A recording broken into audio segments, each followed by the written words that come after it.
Hello students and welcome to EPG Pathshala. I am Dr. Shefali Nagpal from Bhagat Phul Singh Mahila Vishwavidyalaya. Today we are going to talk on the module External Business Environment Part 2 under the paper International Business Operations. After completing this module, you will be able to understand the various components of the external business environment faced by the global companies and how they impact the business. To know about the cultural, political, legal, and regulatory components of the environment. In the previous module, we have explained some of the components of international business environment. There are some more components of the same, that is external business environment, which have lot of influence on the success and operations of the business in the overseas markets. The important components are socio-cultural, political, and legal environments. While there is lot of intermingling between these components, they are distinct in nature. They have an overt influence on the business operations, and the business need to understand them and adapt according to the overt influences of these environmental components. Cultural environment. The term cultural originated in 18th and 19th centuries in Europe and has been acquiring different connotations, each representing a different perspective, viz. Agriculture, anthropology, sociology, philosophy, psychology, etc. Etymologically, it refers to the cultivation of the soul, as the philosophers accommodated a wider and practical perspective to life, accommodating other existential aspects. Culture acquired a different meaning and is used to refer to all the ways in which the humans overcome their original barbarism through artifice and become fully human. This is the set of the shared values of a society. It encompasses religion, language, custom, traditions, and beliefs, tastes and preferences, social stratification and social institutions, buying and consumption habits, and similar kind of the factors. The study of culture is the study of all aspects of the society. It is the language, knowledge, laws, and customs that give society its distinctive character and personality. In the context of consumer behavior, culture is defined as the sum total of the learned beliefs, values, and customs that serve to regulate the consumer behavior of members of a particular society. Beliefs and values are guides of the consumer behavior. Customs are unusual and accepted way of behaving in the society. The impact of culture is so natural and ingrained that its influence on behavior is rarely noted. Yet, culture offers order, direction, and guidance to the members of the society in all phases of human problem solving. Culture is dynamic and gradually and continually evolves to meet the needs of the society. Culture is learned as a part of social experience. Children acquire from their environment a set of beliefs, values, and customs that constitute culture. They are cultured. These are acquired through formal learning, informal learning, and technical learning. Advertising enhances formal learning by reinforcing desired modes of behavior and expectations. It enhances informal learning by providing models for behavior. Culture is also communicated to the members of the society through a common language and also through commonly shared symbols.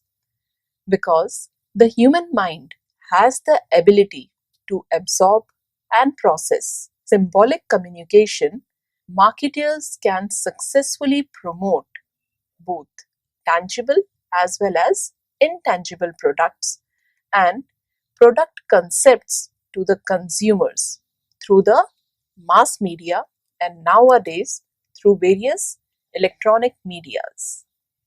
Let us also study how the culture impact on business and individual decision making.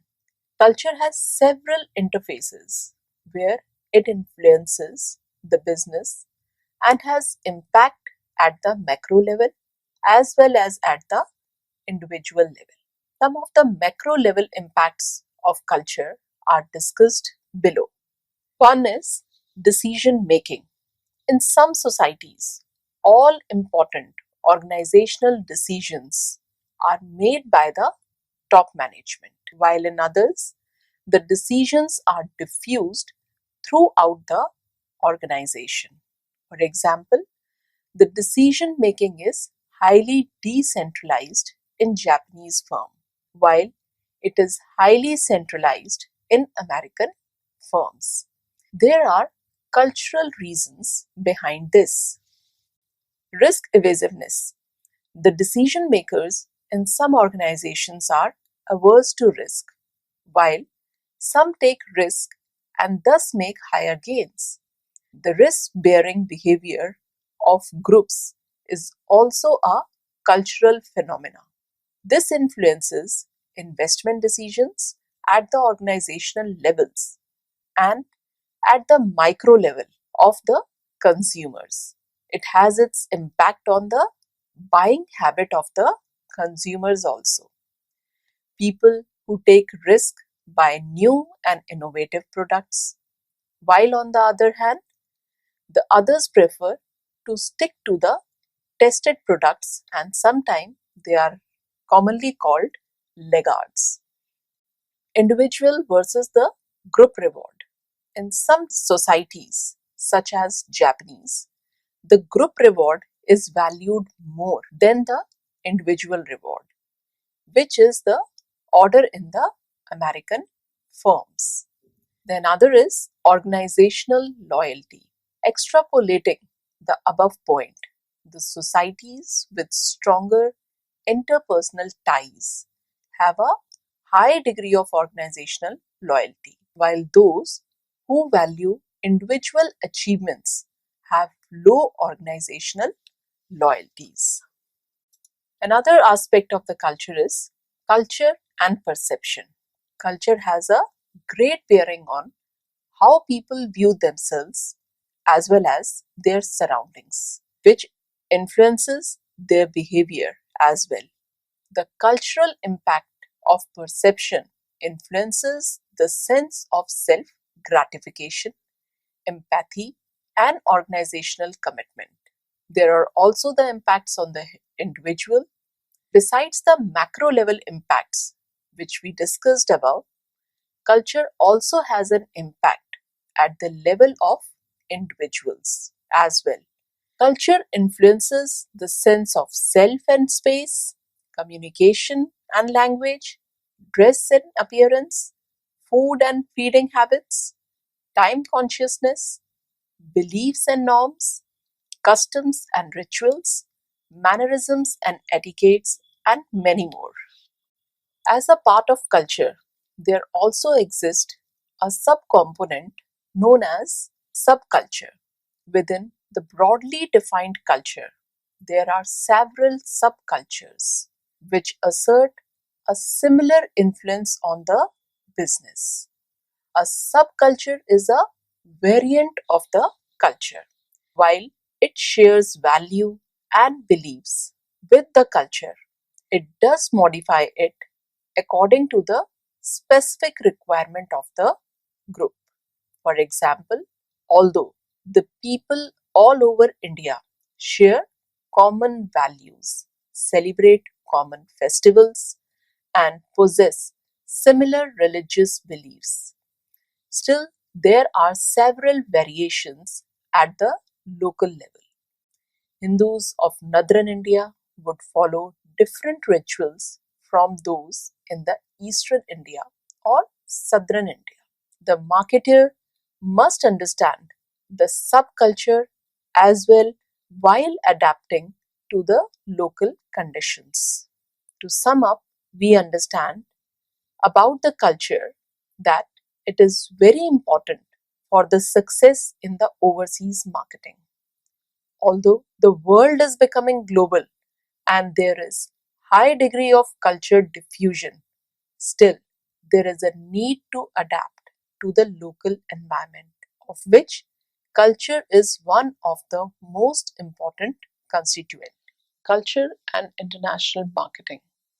Culture has lot of impact on the international as the marketing mix has to be designed according to the cultural characteristics of the population of the host country.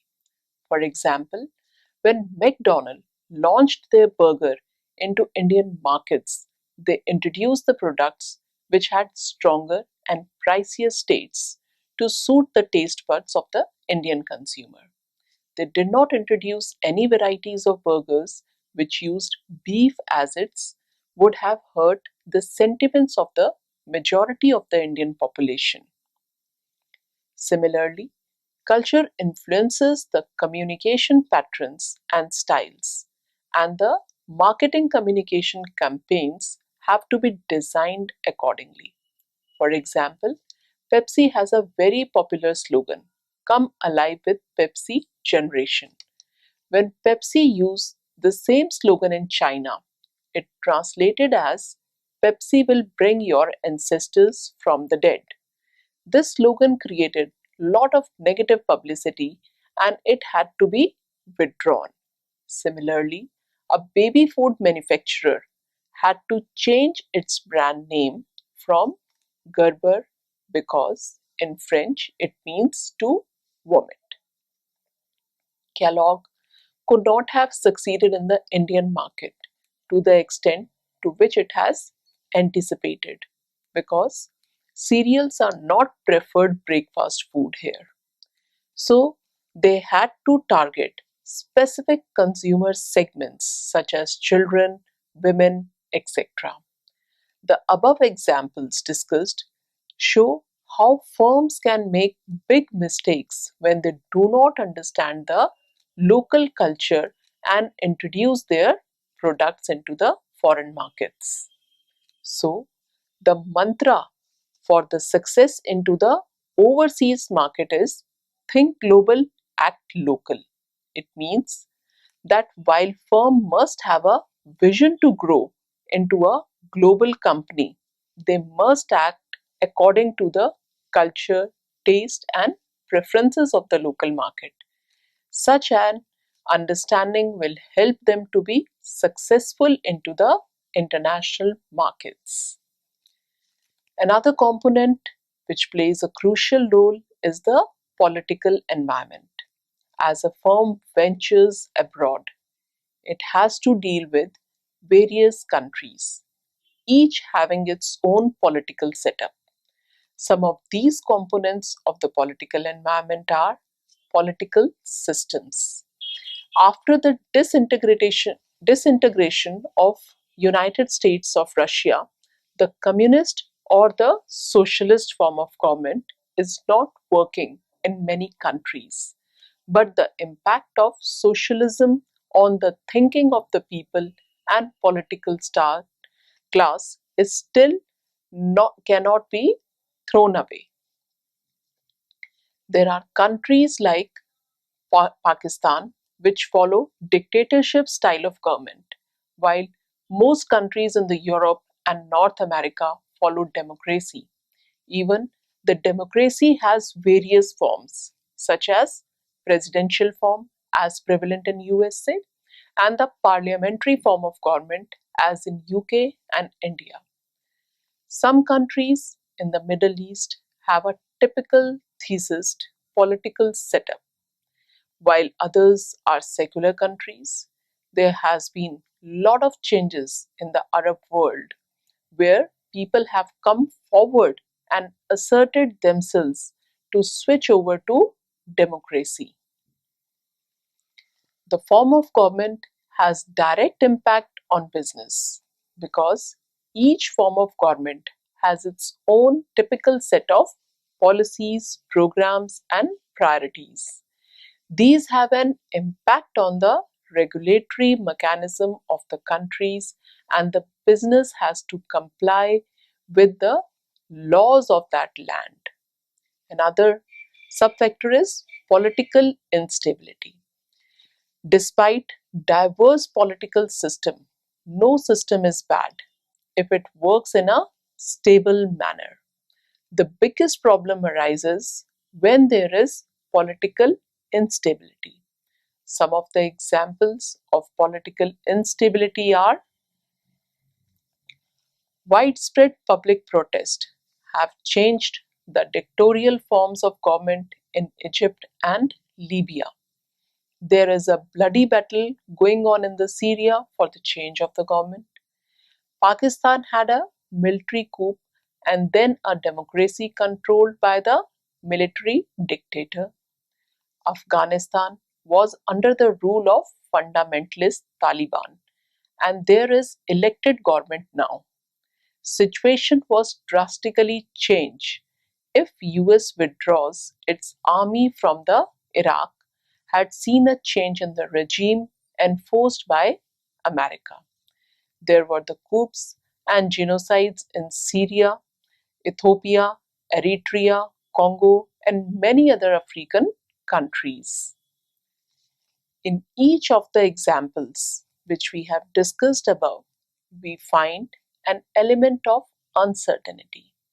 The form of government change and so do the nature of doing business within that country. For a firm aspiring to market its product abroad, it has to carefully study the types of political system and the stability. In the countries which are politically unstable, the business takes extra protective measures and restrict its operation to exporting or joint ventures. However, in the countries with high political stability, the business makes direct investments. China has attracted maximum foreign direct investment because of the stable pro-business attitude of the government. Despite being socialist state, China has transformed itself to the need of the time and has opened up its economy at fast rate. On other hand, the ghost of regulatory setup of the yesteryears continues to haunt India, and we see less investment here. Even within the country, India, we see lesser investment in the states such as Kerala, West Bengal, because the leftist parties have been in power. Another external factor that contributes to the external business environment, which the organization must consider, is political risk. It is considered to be one of the most crucial and important external environmental factor. Although often correlated, political instability and political risk do not go together always. In the examples of political instability mentioned above, we find that although the government have changed in Italy, Japan, and India, the basic national character did not undergo any major changes, nor was a change in the policies, and business had a sense of continuity and security while doing business in these countries. However, the war in the Afghanistan and Iraq has had a tremendous impact on the businesses there. Not many companies are taking the initiative of doing business in these countries. They would rather prefer to wait till normalcy returns back to such countries. Political risk is more associated with the uncertainty and unpredictability of the political parties in power in the country. Basically, political risk depend on two factors: willingness and the ability of the government to keep the situation under control. Now let us see the assessment of the political risk. Marketeers need to understand and assess the political risks. While there are several approaches to do so, Sundaram and Black have summarized the analysis of the political risk in the form of the following points.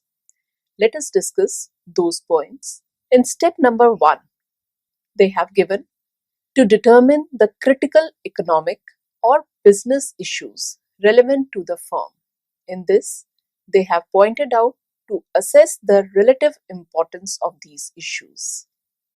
In step number 2, they have highlighted to determine the relevant political events that takes place in the society or the country and to determine the probability of occurring, also to determine the cause and effect relationship and to determine the government's ability and willingness to respond to certain events.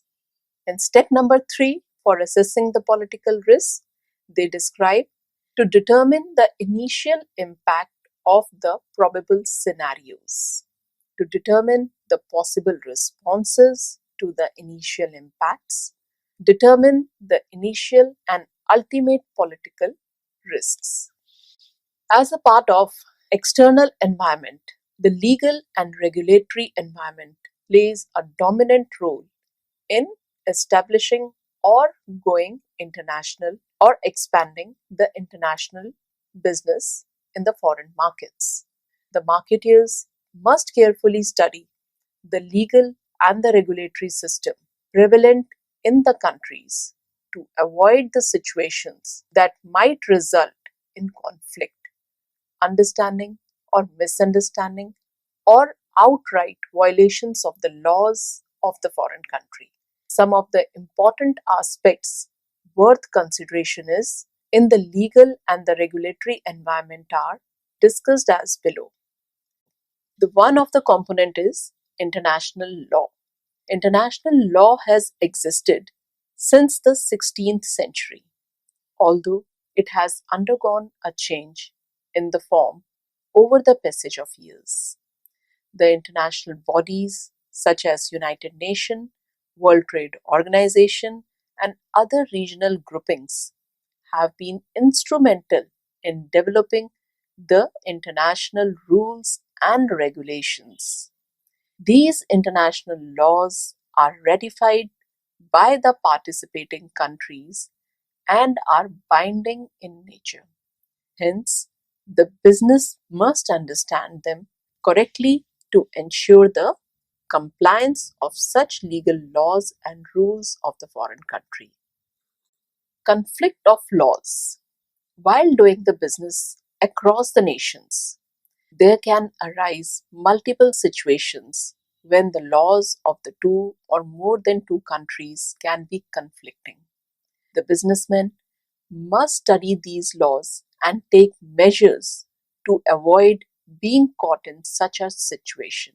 For example, most of the countries of Middle East want that the goods should be dispatched to them only in those ships which do not go to Israel ports. They ask for the certificate from the shipping line in this regard as well. If an exporter ignores this law, he can be in a very difficult situation and can incur heavy losses also. Another factor is freedom of contracts. In developed countries and those which have very sound legal system, the principles of contract are taken for granted and are strictly enforced by the law. However, in some other countries, the government interferes with these principles and can cause a loss to the businessman. One should be vigilant, especially while participating in the global tenders or the project of long gestation periods. Patents and trademarks. Another important issue for a multinational corporation is the protection of its patents, trademarks, and the intellectual property, which is becoming and is increasingly becoming more important across the globe. Most companies invest heavily in research and development. However, unscrupulous manufacturers of some developing countries take the advantage of the difference in the patent laws and manufacture a duplicate of the product, causing a heavy loss to the original manufacturer. The companies which has invested heavily in the research and development must analyze these situations and take protective measures. The issue has been addressed by the World Trade Organization, which has instituted TRIPS, that is, Trade Related Intellectual Property Rights mechanism to avoid loss to the original manufacturers. Conflict resolution. It is very difficult to achieve an ideal situation when there is no conflict between the trading partners. Conflict do happen, but there has to be a sound system of resolution of the conflicts. There are set of the principles laid down for international arbitration. The businessman must be aware of these and carefully analyze the devotion of the partners towards implementing them. Beside arbitration, there are alternative mechanisms of dispute resolution developed by the international bodies. Some of the international bodies which have instituted mechanisms for the international arbitrations are ICC, that is, International Chamber of Commerce, American Arbitration Association, which is notated by AAA, Inter-American Commercial Arbitration Commission, International Center of Settlement of Investment Disputes, Swedish Arbitration Institute, United Nations Conference on International Trade Laws. Recourse. In case of legal action, the operation of law can be very lengthy and costly procedure in many countries. If a country engages in long legal disputes in a country, it tarnishes its image, beside incurring the losses of time, money, and efforts. There also exist the tariff mechanisms to control and regulate the international business. The tariff and taxation structure of the foreign countries must be clear to the business to avoid complications at a later stage. Although the tariff structures are being standardized across the nations, still there exist differences and these must be carefully studied. Equity control. Different countries have different laws regarding equity participation of the foreign partner. Some might allow 100% foreign direct investment in some sectors, while there might be limits on investment altogether. Some countries make the participation of the domestic partner obligatory. Such different situations must be carefully studied before taking any investment decision. Documentation and formalities. While most countries are dismantling the tariff barriers, they are yet to make the procedures more easy and user friendly. It is notable that China's economic success story has a lot to do with the ease of doing business there. There is a little red tapeism, and most of the regulatory requirements are cleared speedily. On the other hand, business has to run from pillar to post to get approvals and essential registrations for doing businesses in India. A thorough knowledge of the prevailing system is very essential for the success in any foreign country. So, students, let us now summarize what we have learned in this module. The business is a part and parcel of the social system and is influenced by the several forces. In order to be successful, an understanding of the culture is essential, particularly if the marketeer wants to venture out his national boundaries. There is a sea change in the degree of risk and uncertainty in international business, which is driven primarily by the environmental forces. The business managers must be able to scan the opportunities, identify the threats posed by the environment, and make a way for their success. It is noteworthy that there are several tools and techniques for analyzing the environment, and the student is advised to refer to the standard textbooks for the same. Thank you.